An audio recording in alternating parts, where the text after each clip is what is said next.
দর্শক, একুশে টেলিভিশনের ফ্যাক্ট চেকে আপনাদের সবাইকে সাদর আমন্ত্রণ। আপনাদের সঙ্গে রয়েছি আমি হারুনুর রশিদ। আজকে আমাদের বিষয় মুখোমুখি এনসিপি নেতা গাজী সালাউদ্দিন তানভীর। নিশ্চয়ই আপনারা তার নাম জানেন, তাকে চিনবেনও। এবং দুর্নীতির অভিযোগ তার বিরুদ্ধে কতটা সত্য, কতটা গুজব, এটা নিয়ে আজকে আমাদের কথা।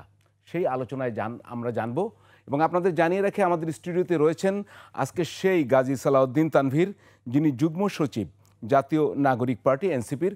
গাজী সালাউদ্দিন, আপনাকে আমন্ত্রণ আমাদের এই অনুষ্ঠানে। তার সঙ্গে রয়েছেন যুগান্তরের সিনিয়র রিপোর্টার আমিরুল ইসলাম। তাকে কেন এখানে আনা হয়েছে? আমিরুল ইসলাম, আপনাকে আমন্ত্রণ আমাদের অনুষ্ঠানে। আসলে এই যে দুর্নীতির অভিযোগের যে মূল রিপোর্টটি, সেটি যুগান্তরে তিনিই লিখেছেন। আমিরুল ইসলাম, যুগান্তরের সিনিয়র রিপোর্টার, আপনাকে আমন্ত্রণ। ধন্যবাদ। আমাদের সঙ্গে আরও অনলাইনে যুক্ত রয়েছেন ইমরান হোসেন লিখন, যিনি বগুড়ার সাংবাদিক, অনলাইনে যুক্ত আছেন। তাকে কেন আনা হয়েছে তাও জানেন, কারণ গাজী সালাউদ্দিন তানভীরের বাড়ি বগুড়ায়। আমরা সেই সাংবাদিকের কাছ থেকে শুনবো বগুড়া থেকে। এবং রয়েছেন রাশেদ খান, সাধারণ সম্পাদক গণ অধিকার পরিষদ। রাশেদ, আপনাকে আমন্ত্রণ। আমরা শুরু করব। এই যে এখন আলোচনা হয়েছে এনসিপির যুগ্ম সদস্য সচিব গাজী সালাউদ্দিন তানভীর, দুটো অভিযোগ তার বিরুদ্ধে। আমরা অভিযোগটা একটু দেখি, তারপরে আলোচনায় চলে যাব।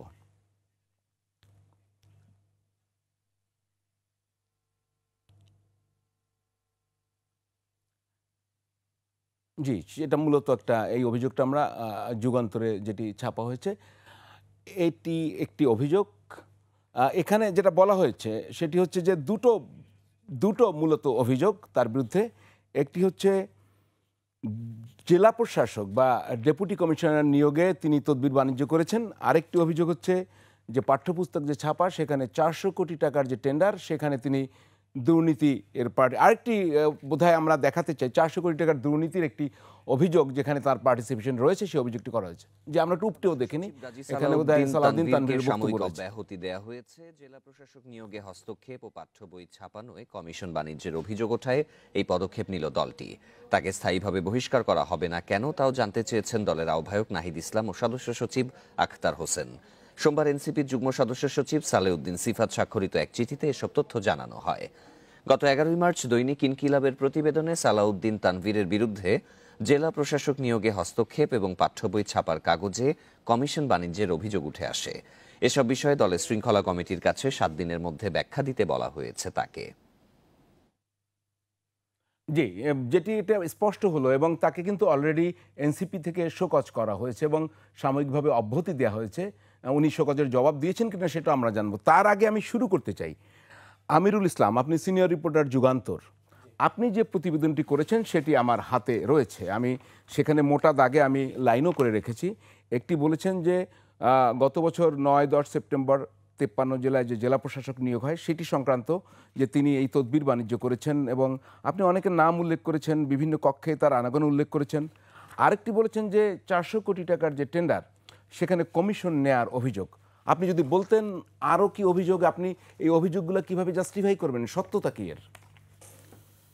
বিষয়টা হচ্ছে যে আমরা যারা সচিবালয়ে কাজ করি, আমরা সচিবালয়ে বিভিন্ন কর্মকর্তাদের কাছ থেকে সরকারের বিভিন্ন পর্যায়ের অনেক সময় সচিব, অতিরিক্ত সচিব, যুগ্ম সচিব, উপসচিব যারা দায়িত্বরত, তাদের কাছ থেকে আমরা নানা সময় নানা তথ্য পাই এবং তথ্যের সত্যতা আমরা যাচাই করি। সেটা হলো, সেক্ষেত্রে আমরা যখন এই ঘটনাটা শুনলাম, জানলাম যে এখানে আসলে বাহিরের লোকরা এসে, আপনি এই অবস্থাটা বুঝতে হলে আপনাকে ঘটনাটা বলেন, কি ঘটেছিল? 5 তারিখের অবস্থাটা বুঝতে হবে। আমি ঘটনাটা জানতে চাই। ঘটনাটা হলো যে সেখানে 5 তারিখের পরে এপিডি ছিল না। এপিডি ছিল আব্দুর রৌফ সাহেব। উনি কার্যত ওনাকে এক ধরনের করে রাখা হয়েছে। ওনার কোনো অ্যাক্টিভিটি ছিল না, মূলত রোলটা প্লে করতেন কে এম আলী আজম নামে একজন ভদ্রলোক। উনি যুগ্ম সচিব পদমর্যাদার কর্মকর্তা। ওনার সাথেই হলো আমাদের তানভীর সাহেবের যোগাযোগ, এবং গাজী সালাউদ্দিন তানভীর সাহেবের। এবং সেখানে আমাদের কাছে কর্মকর্তারা বলছেন যে উনি এখানে বসে তালিকা তৈরি করতেছেন, যে কর্মকর্তাদের বদলির তালিকা, তারপরে আপনার কি বলে যে ডিসির নিয়োগের ডিসি নিয়োগ হয়, ডিসির তালিকা করতেছেন। তো এই ঘটনা শোনার পরে তো আমরা এখানে কি বলে যে এটাকে আমরা ওইভাবে নিছি না। প্রথম না নিয়ে আমরা কি করছি, এটাকে সত্যতা যাচাইয়ের জন্য চেষ্টা করছি। আমি একদিন উনাকে সরাসরি কে এম আলী আজমের রুমে পেয়ে গেছি। ওনাকে মানে গাজী সালাউদ্দিন সাহেবকে।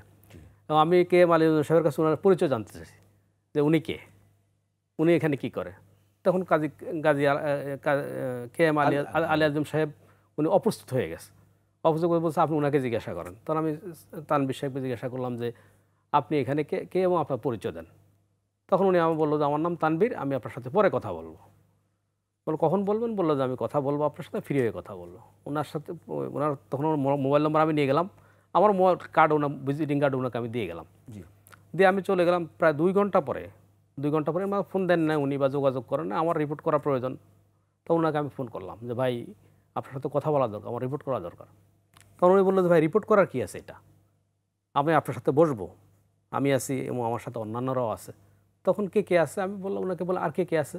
তখন উনি আমাকে বলছে যে আমি এই 2জন মানুষের কনসার্ন, 2জনের নাম বলছে, তারা এখানে নাই, অতএব আমি তাদের নাম বলতে চাচ্ছি না। তো তাদের সম্মতি ভিত্তিতে আমি এখানে এসেছি এবং আমাদের এখানে কোন কর্মকর্তা কোথায় নিয়োগ পাবে না পাবে, এখানে যারা ফেসিবাদের দোসর তারা যেন গুরুত্বপূর্ণ কোনো পদে না থাকে সেটা দেখার দায়িত্ব আমাদের আছে। তার মানে আপনারা ছাত্র মানুষ, আপনাদের যদি কোনো কথা বলার থাকে, উপদেষ্টা পরিষদে আপনাদের 2জন সদস্য আছে, নাহিদ ইসলাম এবং আমাদের আসিফ মাহমুদ সজীব ভূঁইয়া, তো ওনারাই তো দেখবেন, আপনাকে এখানে পাঠানোর কী প্রয়োজন। জি। তখন উনি বললেন যে না আসলে আমাকে এটার দায়িত্ব দেওয়া হয়েছে।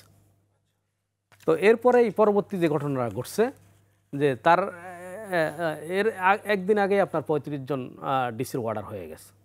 হওয়ার পরে দেখা গেছে যে এরপর দিনেই ওনার সাথে আমি যেদিন কথা বলছি তারপর দিনে আবার কে এম আলী আজমের উপরে যারা বঞ্চিত হয়েছে, বিগত সরকারের সময় যারা 3-4 বার পদোন্নতি বঞ্চিত ছিল, যারা ডিসি হইতে পারে নাই, মেধাবী অফিসার ছিল, তাদেরকে নানাভাবে বিএনপি জামাত তকমা দিয়ে তাদেরকে বঞ্চিত করা হয়েছিল।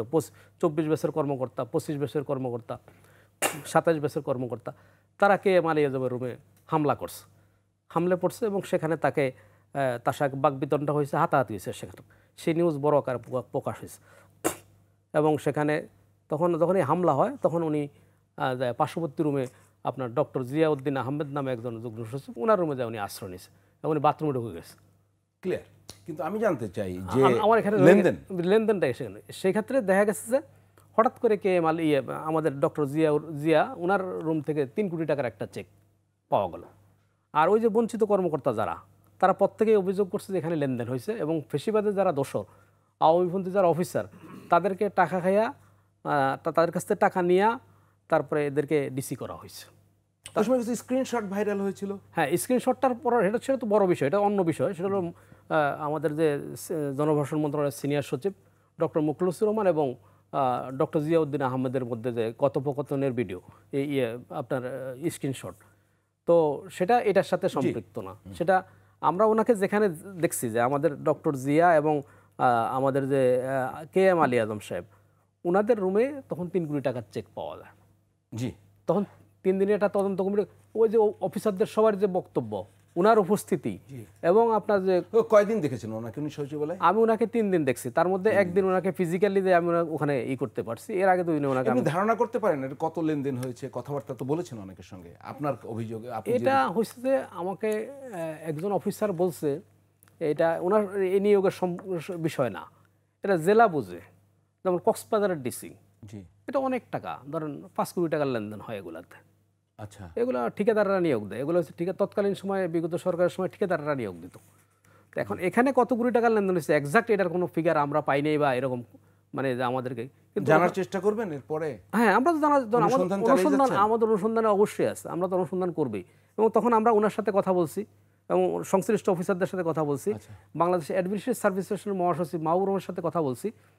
মাহবুব রহমান আমাকে বলছেন যে, যেটা বলছেন উনি এখন নাই, উনি সার্ভিস এলপিআরে চলে গেছে, উনি আমাকে বলছেন যে ওনার এখানে যাওয়া এবং কর্মরত অনেক কর্মকর্তা বলছে এটা ওনারা বিরক্ত, ওনাকে মনে করতেছে যে উনি সেখানে যাওয়ার দরকার নেই, উনি ল্যাপটপ নিয়ে যাইতেন, বিভিন্ন অফিসারদের তালিকা নিয়ে সেখানে যাইতেন। উনি মানে তানভীর সাহেব? হ্যাঁ, তানভীর সাহেব। তখন ওনারা নাহিদ ইসলামকে বলছিল, তখন নাহিদ ইসলাম উপদেষ্টা ছিলেন, জনপ্রশাসন মন্ত্রণালয় আসলেন, আসার পরে বললেন যে উনি তো আমাদের এখানে এসে হস্তক্ষেপ করে নানান কাজে। তখন নাহিদ ইসলাম বলছে ওরা আপনারা পাত্তা দিয়েন না, পাত্তা দেওয়ার প্রয়োজন নেই। এটার প্রেক্ষিতে আমি তানভীর সাহেবও জিজ্ঞাসা করছিলাম যে নাহিদ ইসলাম তো আপনার ব্যবহার এই কথা বলছে। তখন উনি আমাকে রিপ্লাই দিল যে ভাই ওনারা তো উপদেষ্টা হয়ে গেছে, আমরা তো এখন উপদেষ্টা হইতে পারিনি, আমাদের মধ্যে একটু দূরত্ব আছে, এই কথাটা উনি আমাকে ফিজিক্যালি। আমরা টেন্ডারের কথা শুনবো পাঠ্যপুস্তক বোর্ডের, তার আগে এটা একটু গাজী সালাউদ্দিন তানভীর, আপনি কিভাবে রিপ্লাই করবেন এই ঘটনার? আমি খুব সংক্ষেপে বলি। জি, সংক্ষেপে বলুন। সংক্ষেপে এই জন্য যে এত বেশি ঘাটাঘাটি হয়েছে, অনেক এখন সংক্ষিপ্ত হয়ে গেছে বিষয়টা আর কি। সেটা হলো যে আমিরুল ইসলাম ভাই তো নিজে রিপোর্ট করে একটা জিনিসের মনে হয় একটু দুটা মানে মিলাই ফেলছে উনি।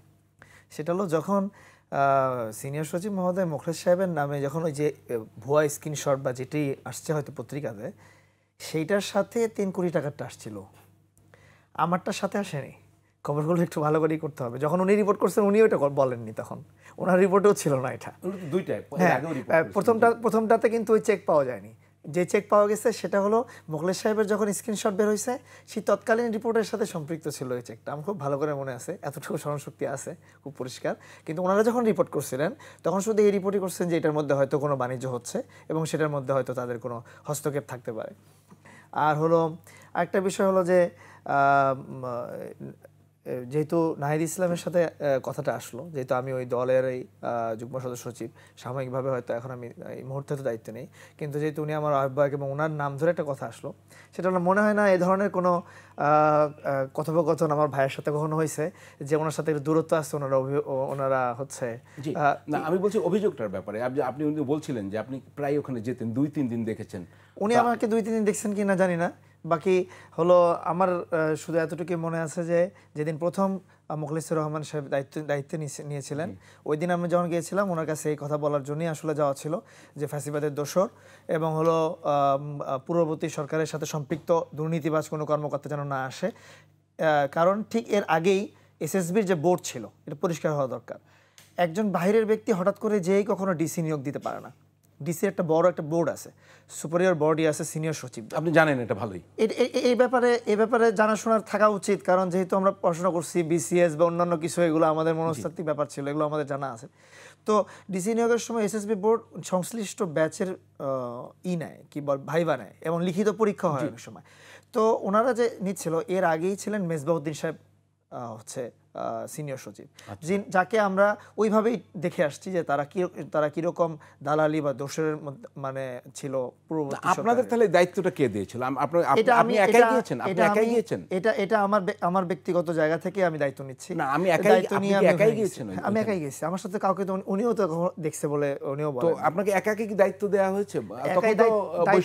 দায়িত্বের ব্যাপারটা আমি করছি না, আমি নিজের ইতে ওখানে গেছি। যে আমার মনে হয়েছে যে পূর্ববর্তী যে সিনিয়র সচিব ছিলেন মেজবাউদ্দিন সাহেব, উনি যেহেতু এসএসবি বোর্ডের দায়িত্বে ছিলেন, আমি কি শেষ করতে চাচ্ছি, ওনার করা কোনো তালিকা যদি আবার পরবর্তীতে আসে তো তাহলে আগের পূর্বের দোসররা আবার সেখানে চলে আসে। সেটা আপনি কারোর সঙ্গে আলোচনা করে একজন নেতা হিসেবে সেটা যাওয়া কি আমাদের মানে কেমন বিশ্বাস করতে হবে? মানে আপনি কারোর সাথে কথা বলে যাননি? আমি ওনার সাথে কথা বলে গেছি। না, অন্য কোনো বা আপনি জানলেন কি, মানে আপনি নিজে কেন উৎসাহী হলেন? মানে এটা তো আলোচনা হয় কোনো ফোরামে নাকি? আমি কোনো ফোরামে সময় আলোচনা হয়েছে এরকম কোনো কিছু ছিল না। আমি ব্যক্তিগতভাবে আমরা ছবিটা যদি দেখাতে পারতাম, এটা কি আপনার ছবি? তো যদি এই ফাঁকে এখানেও দেখাতে পারতাম। হ্যাঁ। আচ্ছা, আপনার কি এই রুমটা চেনা? এটা কার রুম? এই রুমটা কি এমআলি আজম সাহেব? এটা হলো ওনার রুম ছিল। ওনার রুম। তো আপনি কতদিন গিয়েছিলেন এই রুমে? 3 দিন হবে। 3 দিন হবে। আমরা ছবিটা এখানেও দেখতে পাচ্ছি, 3 দিন। আচ্ছা, তো এই ছবিটা তো ভাইরাল হয়েছে, আপনারা দেখেছেন তো, যে আপনি ওখানে নাস্তা করছেন এবং পাশে আরেকজন ভদ্রলোক বসে আছেন, ঠিক জানি না উনি কে। উনি কে আলী আজম? জি, উনি আলী আজম সাহেব। তো আপনি আর আলী আজম সাহেব পাশাপাশি, তো ওনার তো ওনার টেবিলে বসার কথা ছিল। উনি দেখেন ওনার পায়ে একটা ফ্র্যাকচার আছে। না, উনি তো সরকারি কর্মকর্তা। হ্যাঁ, ওনার একটা ওই সময় আমাদেরকে নাস্তা দেওয়া হয়েছিল। জাস্ট আমি ওই সময় মোখলেসুর রহমান সাহেবের রুম থেকে বের হয়ে আসছি। আর উনি আর আপনি একসঙ্গে নাস্তা করছিলেন? ওই জাস্ট নাস্তা করার ছবিটাই ছিল, যে নাস্তার টেবিলটা ওখানে ছিল আর ওনার পায়ে ফ্র্যাকচার ছিল। আপনি কার রুমে যেতেন, মোখলেসুর রহমান সাহেব না আলী আজম সাহেবের রুমে? যেহেতু আমি মোখলেসুর রহমান সাহেবের কাছে খবরটা বলার জন্য গিয়েছিলাম যে এই ধরনের কোনো নিয়োগ যেন না হয়, তো এরপরে আমি ওনার সাথে দেখা করার জন্য আসছিলাম। আলী আজম সাহেবের সাথে কেন দেখা করলেন? ওনার দেখা করার কারণ হলো ওনার বাসা বগুড়া ছিল, এতটুকুই ছিল, জাস্ট এই জন্যই দেখা করা ছিল। এর আগে ওনার সাথে ওইভাবে কোনো পরিচয় ছিল না। আগে থেকেই চিনতেন? না, আগে থেকে চিনতাম না। আচ্ছা, আমাদের সঙ্গে বগুড়ার সাংবাদিক রয়েছেন একজন, আমি ইমরান হোসেন লিখনকে আমাকে শুনতে পাচ্ছেন? শুনতে পাচ্ছি। লিখন আচ্ছা, লিখন তো শুনছিলেন তো? আপনি কি আপনার এলাকারই তো মানুষ, আপনার জাতীয় নাগরিক পার্টির যুগ্ম সদস্য সচিব গাজী সালাউদ্দিন তানভীর, সংক্ষেপে যদি বলতেন যে আপনার এলাকায় আপনারা তাকে কিভাবে দেখেছেন, কি জানেন তার সম্পর্কে একটু শুনি, তারপরে অন্য বিষয়ে শুনবো। আপনি আমাকে কিছু ডকুমেন্ট পাঠিয়েছেন, আমি সেগুলো দেখাবো একটু পরে। জি, জি। কাজী সালাউদ্দিন তানভীর এটা হলো আমাদের এখানে একটা প্রভাবশালী বংশ বলবো। এটা হলো আকন্দ ফ্যামিলি বলে। তো সেই ফ্যামিলির একজন সন্তান। তো এই ফ্যামিলিতে অ্যা বিএনপি মূলত তাদের অধিকাংশ লোকগুলোই বিএনপি করে। এছাড়া আওয়ামী লীগ এবং জাসদও রয়েছে। তো সালাউদ্দিন তানভীর আমরা কিন্তু ওই আগস্ট পরবর্তী সময়ে আমরা ওইভাবে তার ভিউটা আমরা পাইনি। আমরা সাংবাদিকতা করছি ১ম সারি থেকেই। কিন্তু তাকে আমরা পাইনি। হঠাৎ এখন থেকে ২ মাস আগে হবে আমরা তার একটা আলোচনা পাই যে বগুড়ার একজন ব্যক্তি তিনি যুগ্ম আ সদস্য সচিব হয়েছেন। তো আমরা বেশ ১ম এ আনন্দিতই হচ্ছিলাম। কিন্তু আসলে এই তানভীরটা কি আমরা কিন্তু খুঁজে পাচ্ছিলাম না। এবং আরেকটু জানিয়ে রাখি যে আমার বাড়ি কিন্তু একই এলাকায়। মানে মানে সোনাতলা সোনাতলা পৌরসভা যেটা আরকি উনার ও বাড়ি। তো পৌরসভায়। একই পৌরসভার মধ্যে আমার বাড়ি। এবং আমি যেখানে লেখাপড়া করছি সোনাতলা হাই স্কুল তার চারিপাশে উনার বাপ চাচাদের সম্পত্তি। এবং আমি সোনাতলা প্রেস ক্লাবের সভাপতি বর্তমান রানিং আরকি। তো এই সব মিলিয়ে আমি খুঁজে পাচ্ছিলাম না যে আসলে সালাউদ্দিন তানভীর কে। ১ম এ শুনছিলাম যে বালুয়া ইউনিয়নের কোন একজন ভদ্রলোকের পুত্র উনি। তাতেও খুশি হচ্ছিলাম যেহেতু এলাকার এত বড় একটা পদ পেয়ে গেল। পরবর্তীতে বাই দ্যা বাই শুনলাম যে তানভীর সাহেব হলো আকন্দ ফ্যামিলির এবং আ তিনি আমাদের খুব আপনজনই বলা চলে। তার অন্যান্য যারা আছে তার চাচা জ্যাঠারা তাদের সাথে আমার খুব ভালো সম্পর্ক। কিন্তু তার বাবা একজন বালুয়া ডিগ্রি কলেজে তিনি একজন প্রভাষক ছিলেন। তো পরবর্তীতে আমি মিলাতে পারছিলাম। কিন্তু আসলে তানভীরের সাথে আমাদের কোনো ওভাবে আগে কোনো ওঠা-বসা এবং চলাফেরা হচ্ছিল না আরকি। তো আচ্ছা আমি মিলাতে পারছিলাম না হলো যেখানে আকন্দ লেখার কথা তার নামের শেষে সেখানে আমরা পাচ্ছিলাম গাজী। এটাতে আমাদের কাছে একটু রদবদল মনে হচ্ছিল আরকি। আচ্ছা, মানে তাদের পরিবারটা আখন্দ আপনি বলছিলেন, আর জি, হলো গাজী, এ কারণেই মিলাতে পারছিলেন না, তাই তো? জি, জি, জি। আচ্ছা, এই আমি কারণেই মিলাতে আপনাকে পারছি। একটু একটু কিছু জিনিস দেখাতে চাই। আমি আমার সহকর্মীদের সহায়তা চাই। আমি দুটো বিজ্ঞাপন দেখাতে চাই। আমি এখানেও দেখাবো, আর প্রত্যাশা প্রতিদিন, এই যে এটি হচ্ছে বগুড়ার একটি পত্রিকা, আর একটা হচ্ছে করতোয়া। করতোয়া এবং প্রত্যাশা প্রতিদিন, আমি দুটো এখানে দেখাচ্ছি, যে দেখা যাচ্ছে। তো এখানে গাজী সালাউদ্দিন তানভীর, আপনি দেখেন যে আপনি ঈদের শুভেচ্ছা জানিয়েছেন। এটা ঈদ মুবারক আপনার ছবিসহ, জাতীয় নাগরিক পার্টির পক্ষ থেকে। আর একটা হচ্ছে একটা পত্রিকার প্রায় ফুল পেজ ধরে। আমি একটু লিখনের কাছে জানতে চাই প্রথমে, এই ধরনের পত্রিকায় যে বিজ্ঞাপন দেয়া, এটা কীরকম খরচ হয়, বা ধরেন আপনারা চমৎকৃত বা বিস্মিত হয়েছেন কিনা? আসলে পত্রিকাটা আমরা যদি একটু পরেই আসি, তার আগে আমরা দেখেছি সালাউদ্দিন তানভীরের মানে বিগত সময়কে হার মানিয়ে অসংখ্য পোস্টার, ফেস্টুন এবং বিলবোর্ড যেগুলো আছে উল্লেখযোগ্য স্থান বগুড়া ৭ মাথা, বগুড়া ৪ মাথা এই এলাকাগুলোতে আমরা পোস্টার এবং ফেস্টুন দেখতে পাচ্ছিলাম। তখন আমরা একটু মানে হতভম্বই হচ্ছিলাম যে এত পোস্টার ফেস্টুন কেন? এবং প্রত্যেকটা উপজেলাতে তার যে এত পরিমাণ পোস্টার যা বিগত সময়গুলোকে হার মানিয়েছে। তো আমরা পরবর্তীতে যোগাযোগ করারও চেষ্টা করছি তার সাথে। এবং পরবর্তীতে তিনি বগুড়ায় যেটি সবচেয়ে বড় প্রোগ্রাম করছিল সাংবাদিকদেরকে নিয়ে একটা এবং সোনাতলা প্রেস ক্লাবকে নিয়ে। তো দুঃখের বিষয় হলো আমি সোনাতলা প্রেস ক্লাবের পক্ষ থেকে আমি সভাপতি হিসেবে আমি দাওয়াত পাইনি। তো ওখানে অন্যান্য যারা ছিল তারা হয়তো ওখানে ছিল এবং বগুড়াতেও একই অবস্থা। আ আ সেম ভাবেই এখানে একটা অনুষ্ঠান করা হয়েছিল। তো এরপরে আমরা দেখেছি যে পত্রিকায় ২ টি বিজ্ঞাপন, প্রত্যাশা প্রতিদিন এবং দৈনিক করতোয়া। এবং করতোয়াটা উত্তরাঞ্চলের সবচেয়ে একটি জনপ্রিয় পত্রিকা এবং অনেক ব্যয়বহুল আমরা মনে করি। সেটার ফার্স্ট পেজে একটা বিজ্ঞাপন সেটা অনেক টাকাই হওয়ার কথা। আমি যদি এক্সাক্টলি সেটা আমি বলতে পারব না কত টাকার বিজ্ঞাপন এটা। তবে সেটা নিয়ে বেশ ফেসবুকে সামাজিক যোগাযোগ মাধ্যমে কিন্তু বেশ সাড়াও পড়ে গেছিল এবং ফেসবুকে নানাভাবে সমালোচনা, আলোচনা লেখালেখি হচ্ছিল আরকি। আমি আপনাকে একটু বলি এখানে, আমার কাছে একটি হিসাব এসছে, গাজী তানভীর আপনিও শোনেন, যে ১,০০,০০০ পোস্টার ছাপা খরচ ১৬ লাখ টাকা, পোস্টার লাগানোর খরচ ২ লাখ টাকা, ২,০০০ পিভিসি ফেস্টুন প্রতি পিস ৩৫০ থেকে ৪০০ টাকা, ২,০০০ ফেস্টুন লাগানোর খরচ প্রতি পিস ১০০ টাকা হিসেবে মোট ২ লাখ টাকা, মাসব্যাপী ২টা বিলবোর্ড তৈরি, প্রচার বাবদ প্রায় ২-৩ লাখ টাকা, প্রতিদিন ২০,০০০ টাকা করে, এক মাস ফেসবুক বুস্টিংয়ের মোট খরচ ৬ লাখ টাকা, ২০০ ছেলের ঈদ স্যালামি জনপ্রতি ৩৫০০ থেকে ২,০০০ টাকা, পেশাজীবীদের সম্মানে ৩,০০০ লোকের ইফতার মাহফিল খরচ ২০ লাখ টাকা। আমি একটু বলি, আরও আছে ৪৫০ জন রাজনৈতিক নেতৃবৃন্দের সম্মানে ইফতার পার্টি ১২ লাখ টাকা ইত্যাদি।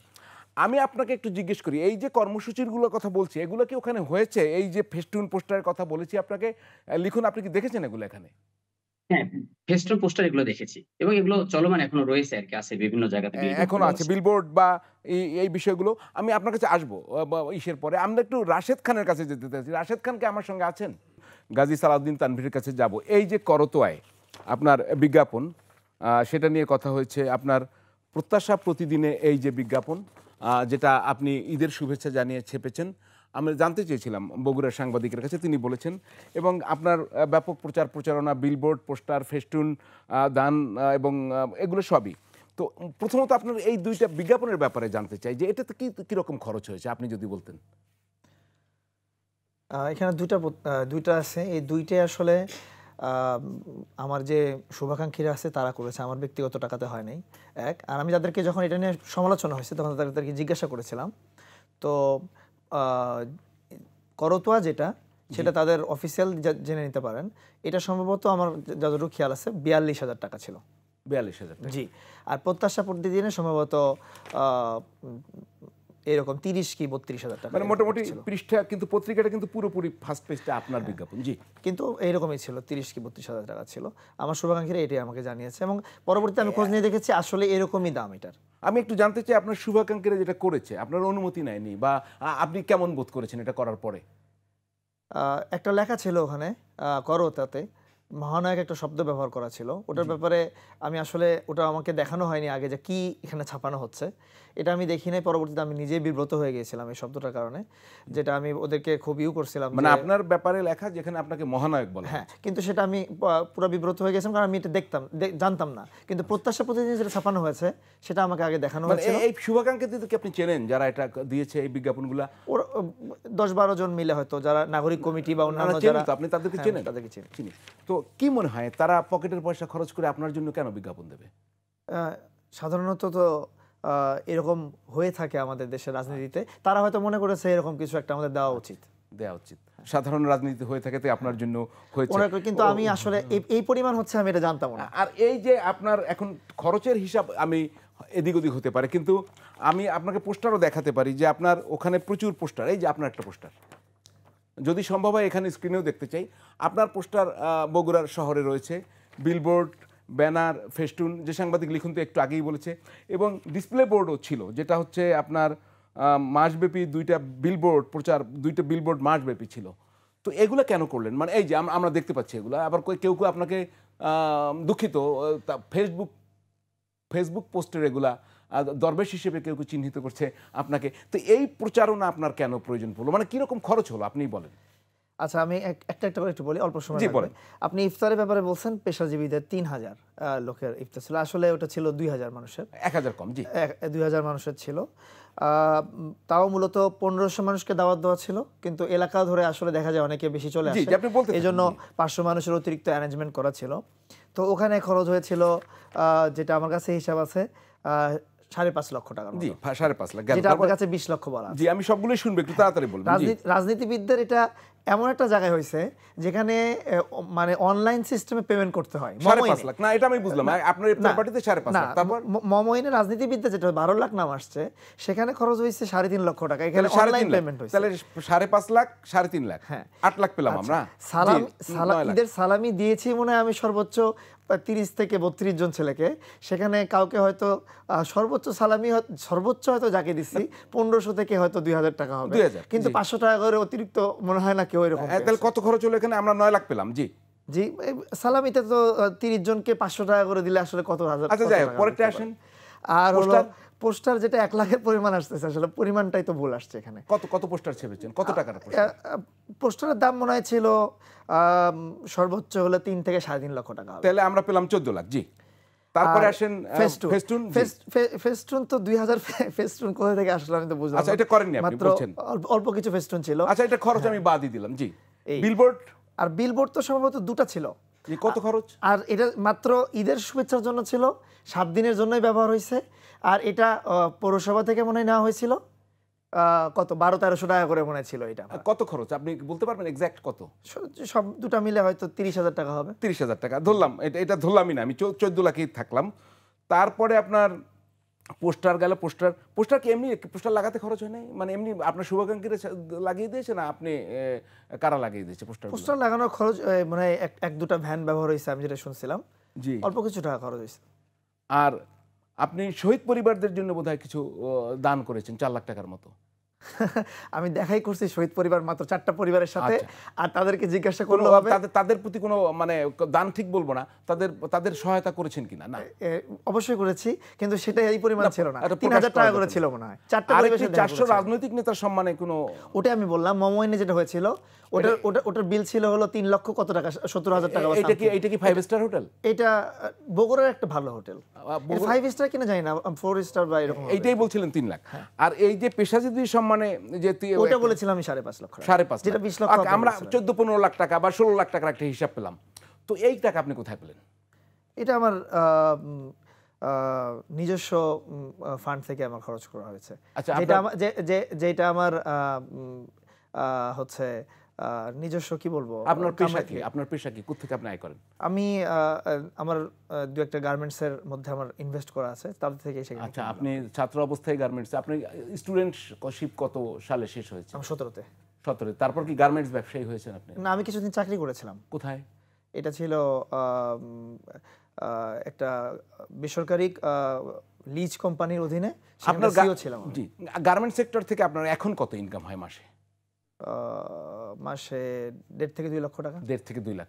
রাশেদ খান কি আছেন আমাদের সঙ্গে? জি, আমি আছি। আপনি কিন্তু শুনতে পেয়েছেন এই খরচের বিষয়টা? হ্যাঁ, শুনলাম তো। জি। তো আপনি তো একজন রাজনীতিবিদ এবং আপনি তো একটি পার্টির সাধারণ সম্পাদক। রাশেদ, আপনার কি মনে হয় যে একটি বগুড়া জেলায় এত পোস্টার, এত বিলবোর্ড, বিষয়টি কি আপনি বলবেন আমাদের একটু? আপনার দৃষ্টিতে কেমন মনে হয়? এর আগে তো ডিসি আপনি যখন ছিলেন না, সেটা আমরা তো আলাপ করেছি। আপনি যদি এই জায়গা থেকে শুরু করতেন। না, আমি সবই শুনেছি। আমি শুরুতে যেটি বলতে চাই, দেখেন, যুগান্তর এবং সমকাল পত্রিকায় ডিসি নিয়োগ নিয়ে যে কেলেঙ্কারি, সেই বিষয়ে কিন্তু সামগ্রিকভাবে নিউজ হয়েছে এবং সেখানে গাজী সালাউদ্দিন তানভীর সাহেবের নাম এসেছে এবং একই সাথে তার সাথে ঘনিষ্ঠ দুজন সার্জিস এবং হাসনাতের নাম এসেছে, যে যাদের পরামর্শে তিনি সেখানে গিয়েছেন। তবে আমি যেটি শুনলাম যে আসলে তিনি এই মুহূর্তে সেটি অস্বীকার করলেন। আসলে তাকে দেখে আমার একজন ইমানদার মানুষ মনে হয়। আমার তথ্য এবং এনসিপির সাথে যারা যুক্ত কমিটিতে আছে তাদের অনেকেই কিন্তু আমার ঘনিষ্ঠ। আমি সেখান থেকেও কিন্তু একই তথ্য পেয়েছি যে হাসনাত এবং সার্জিসের সাথে তার ঘনিষ্ঠতা রয়েছে এবং এই দুজন ব্যক্তি মূলত তাকে এনসিপিতে যুক্ত করার আপনার রেফারেন্স করে।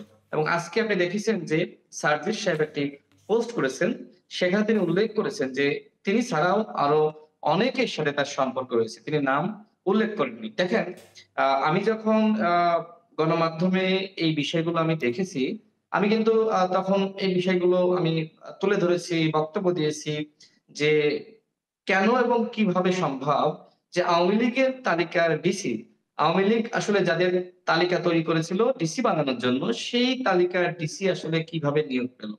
আমার ক্ষুব্ধতা বা আমার রাগ অভিমানের জায়গাটা মূলত এইখানে, যে আওয়ামী লীগের বিরুদ্ধে আমরা এইভাবে লড়াই সংগ্রাম করলাম, সেই আওয়ামী লীগের পুনর্বাসন করছে এরকম একজন ব্যক্তি এবং তিনি ওই সময় নিজেই কিন্তু এখানে তার উপস্থিতিতে সাংবাদিক সাহেব তিনি কিন্তু বলেছেন যে তিনি ওই সময় কিন্তু এটি বলেছেন যে আমাকে এখানে হাসনাত এবং সার্জিস পাঠিয়েছে। ওই সময়কার যে নিউজ, সেই নিউজ কিন্তু আমি পুরোটা পড়েছি। সেখানে নাহিদ ইসলামের বক্তব্য নেওয়া হয়েছিল। নাহিদ ইসলাম কি বলেছিলেন? সেখানে তিনি বলেছিলেন যে এরকম যদি হয়ে থাকে তাহলে সেই মতামত আপনারা গ্রহণ করবেন না। দেখেন, তার পরবর্তীতে নাহিদ ইসলাম নিজেও কোনো ব্যবস্থা নেননি, কোনো তদন্ত করেননি। বা এই যে গাজী সালাউদ্দিন তানভীর সাহেব আজকে যে কথাগুলো বললেন যে তিনি চা খাইতে গিয়েছিলেন, আগে থেকে পরিচয় ছিল, ওই সময়কার প্রেক্ষাপটে তিনি চা খাইতে গেলেন এবং যে গণমাধ্যমে নিউজগুলো আসলো তিনি কেন ওই সময় প্রেস ব্রিফিং করলেন না, কেন প্রতিবাদ জানালেন না? তিনি আজকে প্রায় আপনার 6 মাস 7 মাস পরে এসে তিনি সেই বিষয়গুলো নিয়ে কথা বলছেন, তিনি সেই বিষয়গুলো নিয়ে আসলে প্রতিবাদ জানাচ্ছেন। তিনি যদি আসলেই ওর সাথে যুক্ত না থাকতেন, সাথে সাথে তিনি প্রতিক্রিয়া জানাতেন। দেখেন, আমাদের বিষয়ে যখন বিভিন্ন অভিযোগ অনুযোগ আসে, আমরা পলিটিক্স করি, আমরা সাথে সাথে কিন্তু ওই বিষয়টি নিয়ে আমরা কাউন্টার দিই, মতামত দিই এবং কোনো অভিযোগ যদি মনে হয় যে মিথ্যা, আমরা কিন্তু সেটি আসলে আমার তুলে মনে হয় ধরি। আপনার বক্তব্যটা আরো কন্টিনিউ হবে। আমরা বোধহয় তানভীর সাহেবের গাড়িটাকে একটু দেখতে পাবো। আমি একটি গাড়ি পেয়েছি তার। এটি কি সম্ভব হবে? গাড়িটা একটু দেখে নিই, তারপরে বোধহয় আলোচনাটা চালিয়ে গেলে আপনার বলতে সুবিধা হবে। জি।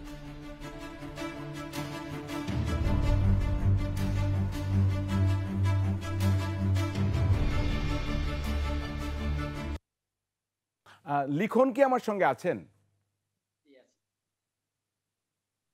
লিখন, এই গাড়িটা যদি পুরো ভিডিওটা দেখা যেত, সেখানে তিনি এক জায়গায় নামছেন এবং অনেক মানুষকে দান খয়রাত করছেন। আপনি কি বুঝতে পারছেন এই গাড়িটা কোথায় গিয়েছিল? লিখন, আপনি জানেন? বগুড়ার সাংবাদিক। মহাস্থান এলাকাতে, মহাস্থান শাহ সুলতান বলখিরা দেলান যে মাজার শরীফ আছে সেখানেই গিয়েছিল। জি লিখন, আপনি দেখেছেন যে একটি ব্ল্যাক গাড়ি, সেই গাড়ি থেকে গাজী তানভীর সাহেব নামছেন এবং সেখান থেকে আচ্ছা, আমরা বরং সালাউদ্দিন সাহেব আপনার কাছেই জানতে চাই, এই যে আপনার গাড়িটা আমরা দেখলাম, এটার আরও আছে যে পার্টটা আমরা দেখাইনি, যে আপনি একটি গাড়িতে নামেন, তারপরে অনেক মানুষ এখানে বসেছিল, তাদেরকে টাকা, এই গাড়িটি কোন মডেলের গাড়ি এবং দাম কত, আমি একটু জানতে চাই আপনার কাছে। গাড়িটি যদি আবার একটু দেখানো সম্ভব হয় আমি দেখবো এখানে। আসলে গাড়ির মডেলটা মনে হয় পুরানোই, 2003 সালের মডেলের গাড়ি হবে। কি গাড়ি এটা? এইটা হচ্ছে পাজেরো গাড়ি। পাজেরো গাড়ি। কত দাম ধরেন নতুন যদি হয়? আপনি কি নতুন কিনেছিলেন? এটা 2003 সালের মডেলের গাড়ি, অনেক আগে। এটা জি, আসলে আমার ব্যক্তিগত গাড়িও না, যেটা দেখানো হচ্ছে আমার গাড়ি নামে দেখানো হচ্ছে। এটা হচ্ছে আমাদেরই এক পরিচিত এক ভাইয়ের গাড়ি, সে আমাকে ব্যবহার করার জন্য দিয়েছে আর কি। আচ্ছা, ক্লিয়ার। আমরা রাশেদ খান তো শুনতে পেরেছেন যে এই গাড়িটা হচ্ছে একটি পাজেরো গাড়ি। এটি আসলে আমি জানি উনি মহাস্থানগড়ে গিয়েছিলেন এবং সেখানে ওনার প্রোগ্রাম ছিল। আপনি দেখেন উনি বলছেন এই যে ব্যক্তিগত তার বন্ধুস্থানীয় বা শুভাকাঙ্ক্ষী গাড়িটি ব্যবহার করতে দিয়েছেন। রাশেদ, কি মনে করেন শুভাকাঙ্ক্ষীরা এই গাড়ি কেন ব্যবহার করতে দেবে? আপনার কাছে জানবো তানভীর, কেন ব্যবহার করতে দেবে? আচ্ছা, আমি আমার দ্বিতীয় পর্বের কথা বলার আগে আমি তানভীর সাহেবকে একটি প্রশ্ন করতে চাই। জি সেই প্রশ্নটির উত্তর আমি এখনই শুনবো এবং তারপরে আমার কথা বলা শুরু করবো। জি জি, প্রশ্ন করুন। তানভীর সাহেব, আপনার সাথে আসলে সার্জিস এবং হাসনাতের সম্পর্ক, এটি কি সত্য নাকি মিথ্যা, নাকি কোনো যোগাযোগই নাই? স্বাভাবিকভাবে যেরকম অন্যান্য সমন্বয়ক বা নেতাদের সাথে সম্পর্ক, ওই রকমই সম্পর্ক ভাই আমার তাদের সাথে। আচ্ছা, আপনাকে এনসিপিতে যুক্ত করার ক্ষেত্রে রেফারেন্স করেছে কে কে? আমি কিন্তু জানি, মিথ্যা বলবেন না। না, এখানে মিথ্যা সত্যর কোনো ব্যাপারই না। এটা তো ডেকোরামের মানে যারা যুগ্ম সদস্য সচিব বা সদস্য কারা হবে, এটা ভিতরগত যে মিটিং হয়েছিল সেই মিটিংয়ের মধ্যেই রেফারেন্সটা পাওয়া যাবে। এখানে আসলে আমার নাম কে প্রস্তাব করছে এইভাবে, সেটা তো ভিতরগত একটা ব্যাপার একটা দলের। তো এই প্রশ্নের উত্তর ভাই আমি বলি, এই প্রশ্নের উত্তরটা মনে হয় নাহিদ ইসলাম বা নাহিদ ইসলাম বা আক্তার হোসেন ভালো দিতে পারবে। পাঠিয়েছে, শোনেন, আপনি যদি নাম বলেন সচিবালয়ে কারা পাঠিয়েছে তার প্রমাণ আমি এখানে করে ছাড়বো। আপনি শুধু নাম বলেন, নাম বলেন, আপনাকে কারা এনসিপিতে যুক্ত করেছে? ভাইয়া সচিবালয়ে আমি আমার ব্যক্তিগত উদ্যোগে গেছি। আমি বলছি আপনি নাম বলেন, প্লিজ নাম বলবেন। পাওয়া যায়নি মানে সচিবালয়ে আমি কারো সাথে গেছি এরকমই তো কখনো পাওয়া যায়নি। কেউ আমাকে পাঠিয়েছে, এটি তো অনেক আছে, আমার কাছে প্রমাণ আছে, আমি আপনাকে প্রমাণ দেব। আপনি শুধু নাম বলেন যে এনসিপিতে আপনাকে কারা যুক্ত করেছে, আপনি নাম বলেন।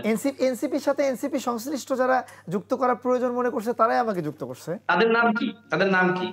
অবশ্যই এটা যারা ওই সময় সিদ্ধান্ত মেকার ছিল, তারা নাহিদ ইসলাম ছিলেন, আক্তার হোসেন ছিলেন, হাসনাত সার্জিস ছিল, সবাই তো ছিল। তারা তো চিন্তা করছে যে এই ব্যক্তিটাকে নেওয়া উচিত। নাহিদ ইসলাম আক্তার আপনার ব্যাপারে জানতেন না, আপনার ব্যাপারে দুজন ব্যক্তি জানতেন। সেই দুজন ব্যক্তি আপনাকে দলে যুক্ত করেছে এবং সেই বিষয়ে আপনাদের যে মিটিং, সেই মিটিং এ আলোচনা হয়েছে এবং আপনাকে যে দুজন যুক্ত করেছে তাদের একজন কিন্তু ওই মিটিং এর তো কোনো খবর ভাই বাইরে যাওয়ার কথাই না। তাহলে হচ্ছে ভিতরগত কোন কোন কোন লোকগুলো আপনাদের কাছে সেই খবরগুলো দিচ্ছে, এগুলো একটু পরিষ্কার হওয়া দরকার আজকে এখানে, যে কোন ব্যক্তিটা ভিতর থেকে এই খবরগুলো দিচ্ছে যে বাইরে আপনারা জানতে পারতেছেন। যে গণ অধিকার পরিষদের আপনারা ডেকোরামের প্রধান, আপনারা নাগরিক পার্টির ডেকোরামের মিটিং এর খবর পেয়ে যাচ্ছেন। তো আসলে এটা ভালো, আপনাদের সাথে আমাদের আর্থিক সম্পর্ক অনেক বেশি। আপনার সুন্নতি লেবাস, আপনাকে একদিন আল্লাহর কাছে জবাবদিহিতা করতে হবে। আজকে হয়তো এইজন্যই বলছি ভাই, এইজন্যই বলতেছি প্লিজ, আপনাকে দুইজন ব্যক্তি, এইজন্যই বলতেছি শুধু সার্জিস হাসান আমাকে চিনতো এরকম না, আরো অনেকেই চিনতো, আগে থেকেই চিনতো, পরিষ্কারভাবে চিনতো। শুনেন, আপনাকে দুইজন ব্যক্তি এনসিপিতে যুক্ত করেছে, দুইজন ব্যক্তি, আপনাদের মিটিং এ আলোচনা হয়েছে, আপনি নাম বলেন। ভাই আপনি আমাকে বলেন যে আপনাকে এই মিটিং এর খবরটা কে দিল? আমার আপনি মনে বলেন হয় আমি আমরা একটা বিরোধ, আমরা রাশেদ ভাই আপনার কাছে যাব, তার আগে তানভীর আপনার কাছে একটু প্রশ্ন করতে চাই। এই যে গাড়িটা আমরা দেখছি, এই গাড়িটা কি এখনো আপনি ব্যবহার করেন? আমাদের এখানে কি গাড়িতে এসেছেন? আপনাকে তোমার গাড়ি পাঠাইনি, এটাতে আসছি। এইটাতে আসছেন। তো ওইটা হচ্ছে মহাস্থানগড়ে, বগুড়ায় গেছে। গাড়িটা একটু দেখেন, এই গাড়ি আপনার শুভাকাঙ্ক্ষী দিয়েছিল, তো এখনো এই গাড়ি আপনার সঙ্গেই আছে? না, আমার যখন প্রয়োজন হয় তখন তার কাছ থেকে হয়তো তার কি আমরা নাম জানতে পারবো? আপনাকে কেন উনি এই গাড়ি দেয়, কি তার লাভ তাতে? কোনো লাভই না আসলে, তার যখন ফ্রি থাকে তখনই আসলে ব্যবহার করি, যখন হয়তো এলাকায় গিয়েছিলাম তখন নিয়ে গেছি। তখন আবার ঢাকায় ব্যবহার করছেন? কখনো প্রয়োজন হলে ব্যবহার করি। মানে গাড়িটি কি বগুড়ায় থাকে না ঢাকায় থাকে? ঢাকাতে থাকে। আবার বগুড়ায় যখন যান এটা নিয়েই যান? সব সময় না। তাহলে আপনার এই শুভাকাঙ্ক্ষী মোটামুটি আপনার যখন প্রয়োজন গাড়িটি দেয়। হ্যাঁ। তো রাশেদ ভাই তো লাইনে আছেন? জি, আমি আছি। জি, আপনি আলোচনাটা তো ওই জায়গায় নিয়ে যাচ্ছিলেন। তো এই গাড়িটার ব্যাপারে উনি বলছিলেন যে এই গাড়িটা, এটা আগের ঘটনা, কিন্তু আপনি সেটি হচ্ছে, আমি জানি এটা মহাস্থানগড়ে উনি গিয়েছিলেন এই গাড়িতে, প্রথম বলেছিলেন তার এক শুভাকাঙ্ক্ষী দিয়েছিল, এবং এখন হচ্ছে আমাদের অফিসে যে গাড়িতে এসছেন এই গাড়িতে এসছেন, এবং উনাকে মোটামুটি যখন ওনার ফ্রি থাকে এবং উনাকে যখন প্রয়োজন হয় উনি দেয়। এই গাড়ি নিয়ে কিন্তু আমরা অনেক কথা শুনছি, আরও অনেক সমন্বয়ক যারা ছিলেন বিভিন্ন সময় তাদেরও শুভাকাঙ্ক্ষীরা গাড়ি দিয়েছেন। তো আপনার গাড়ির অভিজ্ঞতা কি, বলবেন এটা নিয়ে কিছু? জি, আমি তার আগে যেটি বলি, দেখেন পত্রিকায় যে দুজনের নাম এসেছে ঠিক সেই দুজনই কিন্তু তাকে এনসিপিতে যুক্ত করার ব্যাপারে কিন্তু মতামত বা পরামর্শ দিয়েছে বা রেফারেন্স করেছে, এবং সেই দুজনের একজন কিন্তু আমার সাথে কথা বলেছে এবং তিনি আমাকে বলেছেন যে আপনি শুধু আমার বিষয়ে বলছেন, কিন্তু আরো কেউ কেউ তো তার ব্যাপারে রেফারেন্স করেছে, এবং এটি তিনি নিজেই জানেন। তিনি এই টকশোতে এসে অনেকগুলো মিথ্যা কথা বলেছেন, এবং তার মিথ্যার আমি ঠিক আরেকটি মিথ্যে বিষয় হলো, শব্দটা নিচ্ছি না, উনি ওকে, না হয়তো নিতে পারেন। অসত্য কিন্তু বলতে পারেন, আমি মিথ্যে জানি, শব্দটা নিচ্ছি আমি না। জেনেই বলছি, এনসিপির যে অভ্যন্তরীণ আলোচনা বা কেন্দ্রীয় মিটিং, সেখানেও কিন্তু এই বিষয়গুলো নিয়ে আলোচনা হয়েছে এবং আমি জানি সেখানকার কয়েকজন আমাকে জানিয়েছে। তো যাই হোক, আমি মূলত পত্রিকার রেফারেন্স দিয়ে কিন্তু আমি কথা বলেছি। সমকাল পত্রিকায় নিউজ হয়েছে, যুগান্তর পত্রিকায় নিউজ হয়েছে। আমার কোনো ব্যক্তিগত জায়গা থেকে আমি কথা বলেছি সেটি না। এবং আমার যেহেতু এনসিপিতে তো অনেকের সাথে কথাবার্তা হয়, তারাও কিন্তু এই বিষয়গুলো নিয়ে অনেকে ক্ষুব্ধ। তারাও কিন্তু জি, আমাদেরকে অনেক তথ্য-উপাত্ত দিয়েছে বা আমাদেরকে না না, জানিয়েছে। আমি এই যে যেটা জানতে টিকটকের চাচ্ছিলাম বিষয়টা, সেটা তো আপনি বলছেন ভেতরের খবর, কিন্তু এই যে তার গাড়ি, এর আগে আমি দেখালাম তার এলাকায় যে বিশাল খরচ, উনি হিসাব দিয়েছেন মোটামুটি জি, 16-17 লাখ আমি টাকা আসতেছি। খরচ করলাম। জি, শুধু সেটা একটু শুধু বলবেন, তিনি আমাদের তার শেষ নিজের করতে গাড়ি হবে না। যেহেতু। জি আমরা দেখেছি যে আরো দুজন ব্যক্তিকে তিনি বিভিন্ন সময় এই ধরনের গাড়ি তিনি সরবরাহ করে থাকেন, এবং বিভিন্ন জায়গায় যখন প্রোগ্রামে যেয়ে থাকেন সেই প্রোগ্রামের গাড়িগুলো তিনি দিয়ে থাকেন। এবং আমাদের ঢাকা বিশ্ববিদ্যালয় গ্রুপে কিন্তু তাকে নিয়ে, এবং তিনি কাকে কাকে গাড়ি দেন, কোন দুজন ব্যক্তিকে গাড়ি দেন, হ্যাঁ, বিভিন্ন জায়গায় প্রোগ্রামে যাওয়া, বিভিন্ন জায়গায় সফরে যাওয়া, সেই বিষয়গুলো নিয়ে কিন্তু একাধিকবার আপনার লেখালেখি হয়েছে এবং এটি সবাই জানে। তো যাই হোক, তার নিজেরও একটি পাজারো গাড়ি রয়েছে। তিনি বলছেন যে এই গাড়িটি তাকে এক বড় ভাই দিয়ে থাকেন। এখন তার যদি সৎ সাহস থাকে, তিনি সেই বড় ভাইয়ের নাম বলুক যে কোন বড় ভাই তাকে জি, আসলে এই আমরা গাড়ি। সেটা জানার চেষ্টা করব। জি, এখন সাংবাদিক আমিরুল ইসলাম, যে আপনি, আমরা পরবর্তী পর্যায়ে আসি, খুব সংক্ষেপে বলবেন। এই যে পাঠ্যপুস্তক বোর্ডের আমরা যেটা দেখিয়েছি, সেখানে যে আপনি বলছিলেন 400 কোটি টাকা যে কারাপশন বা টেন্ডার, সেখানে তার পার্টিসিপেশন, সংক্ষেপে বলবেন সেটা কি পেয়েছেন, আর আরো যদি এই ব্যাপারে বলতে চান আপনি। পাঠ্যপুস্তক বিষয়টা আমি পরে বলি। জি, আমি আগে বলতে চাচ্ছি, সেখানে যেটা বিষয় হলো যে সচিবালয় যারা বিগত ফ্যাসিস্টবাদী সরকারের সময় বা বিগত সরকারের সময় যারা সুবিধা বঞ্চিত, পদোন্নতি বঞ্চিত, পদবি বঞ্চিত যেসব কর্মকর্তারা, তারা বিএনপি জামাতপন্থী কর্মকর্তা হিসেবে আমাদের সবার কাছে পরিচিত, এবং তাদের সেখানে আবার একটা সংগঠনও আছে, বাংলাদেশ অ্যাডমিনিস্ট্রেটিভ সার্ভিস অ্যাসোসিয়েশন, যেটা সংক্ষেপে BASA বা বাসা নামে আমরা চিনি। সেখানে কোন কর্মকর্তাকে কোথায় পদায়ন করতে হবে, কাকে ডিসি বানাইতে হবে, কাকে কে বিএনপিপন্থী কর্মকর্তা, কে জামাতপন্থী কর্মকর্তা, তারাই তো সেটা ঠিক করবে, তারাই সেটা ঠিক করার কথা। সেটা তো আসলে বাহির থেকে যাই কেউ ইনস্ট্রাকশন দেওয়া, এটা তো উপযাচকের কাজ। জি, এটা এই আমি সেটা একটু শুনতে চাচ্ছিলাম ইসের কথা, পাঠ্যপুস্তক বোর্ডের 400 কোটি। জি জি সেটা হলো যে আসলে আমরা যখন এই বিষয়গুলো অনুসন্ধান করি, এবং আমাদের অনুসন্ধান তো অব্যাহত আছে, জি, সেই ক্ষেত্রে আমাদের সেখানে উনি কিভাবে কমিশন বাণিজ্য করছেন, আপনার যে রিপোর্ট সেটা যেটা বলছেন। আপনাকে 5 আগস্টের পরে সব সরকারি কর্মকর্তাদের অবস্থাটা আপনাকে বুঝতে হবে। যারা সরকারি কর্মকর্তা ছিলেন, সরকারি পদে ছিলেন, যারা দায়িত্বে ছিলেন, বিভিন্ন আছেন এখন। আমি ব্যাখ্যাটা জানতে চাচ্ছি না, আমি স্পেসিফিক জানতে চাচ্ছি উনি যে 400 কোটি টাকা বলছেন, সেখানে ওনার পার্টিসিপেশন কি রকম ছিল, কত টাকা নিয়েছেন? ওটা না বুঝলে এটাও বোঝা যাবে না। বিষয়টা হলো যে আমাকে তো স্বল্প সময় করতে হবে আপনাকে এটা। জি, আপনার চেয়ার যদি নড়বড়ে হয়, তখন আপনি সবার কথাই শুনবেন। এখানে চেয়ারম্যানকে হাত করে চেয়ারম্যানকে হাত করে চেয়ারম্যানকে ধমকের উপরে রাখা হয়েছে, কারণ ওনারা তো হলো বাঘ, ওনারা এই মুহূর্তে হলো রয়্যাল বেঙ্গল টাইগার। কারণ কারণ যে আচ্ছা, আন্দোলন, আমি একটু ওনার কাছে যাই। আমি আপনার কাছে জানতে চাই কয়েকটা, একদম আপনি যদি সংক্ষেপে দেন। এক নম্বরে হচ্ছে সচিবালয়, সেটা আপনি স্বেচ্ছায় গিয়েছেন বলেছেন, কেউ আপনাকে পাঠায়নি। দ্বিতীয়ত হচ্ছে আপনার যে এলাকার যত বিলবোর্ড দেখলাম, যত খাবার দাবার দেখলাম, বা যত আয়োজন দেখলাম, 15-16 লাখ টাকার হিসাব, আপনার বিজ্ঞাপন দিয়েছে শুভাকাঙ্ক্ষীরা, ওটা আপনার ব্যবসা, গাড়িটা দিয়েছে শুভাকাঙ্ক্ষীরা। আবার আপনাকে আমরা পাই সেই আপনার শিক্ষা পাঠ্যপুস্তক বোর্ডে। তো আপনার এত শুভাকাঙ্ক্ষী কেন, এবং তাদের আপনি কি দেবেন, এবং এই অভিযোগগুলো কিভাবে খণ্ডাবেন আপনি? এই গাড়িটা বলছেন, প্রথম বললেন যে আমাকে ওই সময় দিয়েছিল, এখন সারাক্ষণই তো আপনার সঙ্গে থাকে, মানে এটা কিভাবে খণ্ডাবেন আপনি? আপনার এত শুভাকাঙ্ক্ষী কি হবে? তাদের কোনোই স্বার্থ নেই, আপনি তাদের কিছুই দেবেন না? মানুষকে তো মহান হয়। জি বলেন, আপনার ওই কথা বলার সময় এখন। আমি খুব অল্প সময় বলতেছি। সচিবালয়ের ব্যাপারটা একদম আমি ক্লিয়ার করি। সেটা হলো যে একটা বিষয় এখানে আসতেছে না, যে যখন উনি তো আমাকে উপযাচক বললেনই, উপযাচক বলে একটা জায়গা থেকে এক সাইড করে দেওয়াটা, বরং এখানে অনুসন্ধানী রিপোর্টটা তো হওয়া উচিত ছিল শেষ পর্যন্ত। যখন উচ্চতর একটা কমিটি বানানো হলো উপদেষ্টাদের, যে ডিসি নিয়োগের বাণিজ্য হয়েছে কিনা এটা দেখা উচিত, যেহেতু তখন সিনিয়র সচিবদের নাম সহ এখানে আসলো, 3 কোটি টাকার জাল চেক পাওয়া গেল বা অন্যান্য কিছু, তো তখন পরিপূর্ণ রিপোর্ট হয়েছে। তো সেই পরিপূর্ণ রিপোর্টটাও আমাদের সামনে আসা উচিত। আমি বলবো যে সরকারের পক্ষ থেকে এবং তদন্ত কমিশনে ডক্টর আসিফ নজরুল স্যার ছিলেন এবং অন্যান্যরা ছিলেন, ওনারা তদন্ত করে পাইছেন যে ডিসি নিয়োগে কোনো ধরনের নিয়োগ বাণিজ্য হয় স্পষ্ট আমার কাছে। একটা আমার সময় কম, তো সেখানে আমার কোনো যদি অবস্থান থাকতো তাহলে সেখানেও আসতো, আর আমি এই জায়গায় আজ পর্যন্ত বসে থাকতাম। বাজেরো গাড়ি এখন আপনার সঙ্গে সার্বক্ষণিক থাকে না, এটা একদমই সার্বক্ষণিক থাকে না, যখন প্রয়োজন হয় তখন। মানে এই লোকের নাম কি যে আপনাকে এত সহায়তা করে এই পাজেরো গাড়ি দিয়ে? এটা আমি বলতে চাচ্ছি না। আপনার শুভাকাঙ্ক্ষী যারা আপনার বিজ্ঞাপন দিয়েছে তাদের নামও বলতে চাচ্ছেন না? তারা আমাদের আপনাকে কারা সচিবালয়ে পাঠিয়েছে তাদের নামও বলবেন না? সচিবালয়ে পাঠাইনি, আমি এটা স্পষ্ট করছি। সচিবালয়ে পাঠাইনি, এটা আমি আমার দায়িত্বের জায়গা থেকে গেছি। আর এটা মনে হয় না বাংলাদেশের কোনো আইনে এরকম আছে অথবা বাংলার কোনো সিস্টেমে এরকম আছে যে কোনো ব্যক্তি তার কোনো মতামত প্রকাশ করার জন্য নির্দিষ্ট কোনো জায়গাতে যেতে পারবে না। পাঠ্যপুস্তক বোর্ড, এটা আমি বলি কে পাঠিয়েছে আপনাদেরকে সেটাই বলুন। ভাইয়া মনে হয় কিছু জিজ্ঞাসা করছেন আশিক ভাই। আমি মোখলেসুর রহমান সাহেবকে কল দিয়েছিলাম, তার নাম্বার আমি সংগ্রহ করছি অনলাইন থেকে, অনলাইনে সমস্ত সচিবদের নাম্বার পাওয়া যায়, সেখানে তার সাথে কল দিয়েছিলাম এবং ওনার পাস নিয়ে আমি সচিবালয়ে ঢুকেছিলাম। এটা ওই দিনে সচিবালয়ে ঢোকার পাস এটাই ছিল, ওই সময় ওনার সাথে ফোনে কথা বলে আমি ঢুকেছিলাম। এক পাঠ্যপুস্তক বোর্ড আমি বলি একদম স্পেসিফিক বলতেছি, 40 কোটি বই বাংলাদেশের ছাত্রদের জন্য ছিল। ডিসেম্বরের 20 তারিখ পর্যন্ত মাত্র 5 কোটি বই ছাপানো হয়েছিল। এটা নিয়ে তৎকালীন যে শিক্ষা উপদেষ্টা মহোদয় ছিলেন ডক্টর ওয়াহিদুদ্দিন মাহমুদ স্যার, উনি সরাসরি সাংবাদিকদের সামনে বলছিলেন যে আমি টোটালি বিট্রেড সব জায়গা থেকে, কারণ ও আওয়ামী দোসররাই বিভিন্ন দায়িত্বে তখনও ছিল, এনসিটিভি থেকে অন্যান্য জায়গাতে, এবং হলো নিউজ কাগজের যে সিন্ডিকেট ছিল সেটাও আওয়ামী দোসরদের ছাড়া পরিচালিত ছিল, যেটা ভাইরা আরও ভালো জানবে। সাবেক মন্ত্রী মোস্তফা জব্বারের ভাই রব্বানী জব্বার ছিল, এখনও সে প্রেস মালিক সমিতির ওখানে মানে সভাপতি হিসেবে আছে।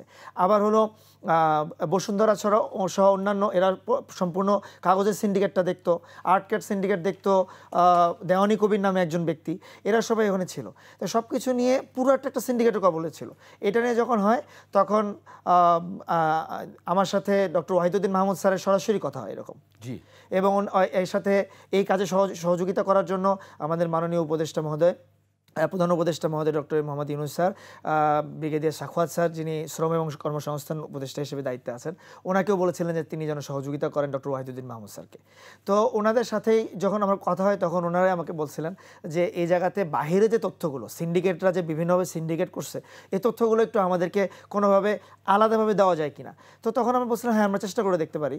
তখনই কিন্তু স্পেসিফিক কোন উপদেষ্টার কথা হয়েছে? ডক্টর মোহাম্মদ ওয়াহিদুদ্দিন মাহমুদ স্যার, উনি আপনাকে বলেছেন। আচ্ছা কন্টিনিউ। হ্যাঁ, এরপরে যখন মানে এই যোগাযোগ হয় তখন আমরা এনসিটিভিতে আমি নিজে তখন যাই, যে যখন তৎকালীন চেয়ারম্যান ছিলেন তখন ওরা জিজ্ঞাসা করি সমস্যা কি হচ্ছে, মানে 5 কোটি বই ডিসেম্বরের 20 তারিখে আরও 35 কোটি বই তাহলে কীভাবে আসবে, জানুয়ারির প্রথম সপ্তাহে তো সমস্ত বই দেওয়ার কথা। তখন উনি বললেন যে প্রেস মালিকরা আমাদেরকে একদম টোটালি বিট্রেড করতেছে, কাগজের দাম ওঠানামা করতেছে, যার কারণে তারপরে কি করলেন আপনারা? এরপরে আমরা ওই সময় এনএসআই ওখানে ছিল, ডিজিএফআই ওখানে ছিল, তারাও এই তথ্যগুলো নেওয়ার চেষ্টা করতেছিল, আমরাও আমাদের তথ্য নেওয়ার চেষ্টা করলাম। তখন আমরা গাজীপুর, নরসিংদী, সাভার এবং কেরানীগঞ্জে বিভিন্ন জায়গাতে। আপনাদের তো অভিযোগটা কেন উঠছে আমি একটু জানতে চাই, আমরা শেষ করতে হবে তো অভিযোগটা সেই জায়গায় যান 2 মিনিটে। এই জায়গাতে একটু আসতে হবে। তো এই জায়গাগুলোতে যখন আমরা দেখলাম প্রেস মালিক এবং যারা সিন্ডিকেট করে তাদের বিভিন্ন জায়গায় তথ্য নেওয়া শুরু করলাম, তখন আমরা কিন্তু সেখান থেকে 2500 টন আর্ট কার্ড নরসিংদীর এক জায়গা থেকে আমরা একটা গোপন সূত্রে পাইছি, সেটা আমরা সরকারকে জানিয়েছি এবং সাথে সাথে সেখানে সরকারি পক্ষ থেকে রেড করা হয়। রেড করে সেখানে 2500 টন আর্ট কার্ড সেখান থেকে পাই এবং পরবর্তীতে যখন কাগজ সিন্ডিকেটরা কাগজ দেওয়া নেওয়া নিয়ে এদিক সেদিক করতেছিল, তখন সরকারিভাবে বিদেশ থেকে সম্ভবত 10,000 টনের মতো কাগজ, যেটার মূল্যমান হবে 110 কোটি টাকা। আমি শেষ করছি। করাপশনের অভিযোগ কেন উঠলো সেটা আমি জানতে পারছি না। জি, 110 কোটি টাকার একটা কাগজ আনে, সেই কাগজ আনার কিছুদিন পরে হঠাৎ করে খবরে আসলো সেই 110 কোটি টাকার কাগজে নাকি 400 কোটি টাকার রাখাল রাহা নামে একজন ব্যক্তি, যিনি ওখানকার দায়িত্বে ছিলেন, উনি দুর্নীতি করছে আর আমি হলাম রাখাল রাহার রোগ। অথচ আমি রাখাল রাহার সাথে কোনোদিন সম্পর্কিত না, তার সাথে আমি কোনোদিন দেখাও করিনি এবং কথাও হয়নি আমার কোনোদিন। ঠিক এই খবরটা ঢাকা পোস্ট করে অল্প কিছুক্ষণের জন্য। যখনই আমি এর প্রতিবাদ করে আমার ফেসবুকে যখন আমি এটার পোস্ট দেই, ওনারা সাথে সাথে 10:36 মিনিটে এটাকে রিমুভ করে ফেলে। ঢাকা পোস্ট যদি সত্যিকারের কোনো পোস্ট করে থাকে তাহলে এটা আমাদের একদমই শেষ করতে হবে, আপনাকে রিমুভ করার কথা না। কিন্তু এটাকেই পরবর্তীতে ডেইলি ক্যাম্পাস এবং অন্যান্যরা ইনকিলাব সহ তারা শুধুমাত্র আমি 400 কোটি টাকার দুর্নীতি করছি এটার একটা কথা বলে, যেটার সাথে আমার বিলকুল কোনো সম্পর্ক নেই। আপনি বুঝতে পেরেছি, আপনি যা বলছেন আপনার মতো করে। জি সাংবাদিক, আপনি যদি কিছু বলতেন জাস্ট 1 মিনিট। মানে আপনি তো রিপোর্টটি করেছেন, উনি বলছেন তার বিরুদ্ধে মিথ্যা অপবাদ দেওয়া হয়েছে। জি না, আমাদের অনুসন্ধান যেটা এবং কর্মকর্তাদের ব্যবসায়ীদের যে বক্তব্য, সেখানে একটা কমিশন বাণিজ্য হয়েছে, সেখানে 400 কোটি টাকার লেনদেনের কথা বলা হয়েছে। সেখানে ওনার কি সম্পৃক্ততা? না, ওনার সাথে সম্পর্ক হলো যে ওনার সাথে যেসব সিন্ডিকেটের যেসব সদস্যদের বিরুদ্ধে উনি কথা বলছেন, আমাদের তানভীর মহোদয় যে কথা বলছেন, তাদের একজনের বিরুদ্ধে কোনো ব্যবস্থা নেওয়া হয়েছে কিনা? হয় নাই তো, তারা তো বহাল তবিয়ত আছে এবং তারা টাকা দিয়ে টিকে আছে। ওনার কি সম্পৃক্ততা? ওনার সম্পৃক্ততা, উনি মধ্যস্থতা করে দিয়েছে, এই কাগজের আমদানির সার্বিক মধ্যস্থতা উনি করছেন। ধন্যবাদ আমিরুল ইসলাম, সিনিয়র রিপোর্টার, দৈনিক যুগান্তর। ধন্যবাদ গাজী সালাউদ্দিন তানভীর, যুগ্ম সদস্য সচিব, জাতীয় নাগরিক পার্টি এনসিপি। ধন্যবাদ রাশেদ খান, সাধারণ সম্পাদক, গণ অধিকার পরিষদ, এবং মোহাম্মদ ইমরান হোসেন লিখন, যিনি বগুড়া সাংবাদিক, আমাদের সঙ্গে যুক্ত ছিল। এবং আরেকটি কথা জানিয়ে রাখি, এখানে অনুসন্ধান হয়েছে, তাতে হেল্প করেছেন 21 টেলিভিশনের বগুড়া প্রতিনিধি আবুল কালাম আজাদ। দর্শক, প্রতি রবিবার রাত 10টায় ফ্যাক্ট চেক প্রচারিত হয়। আগামী রবিবার পর্যন্ত আপনাদের সঙ্গে বিদায় নিচ্ছি। শুভেচ্ছা, ভালো থাকবেন সবাই।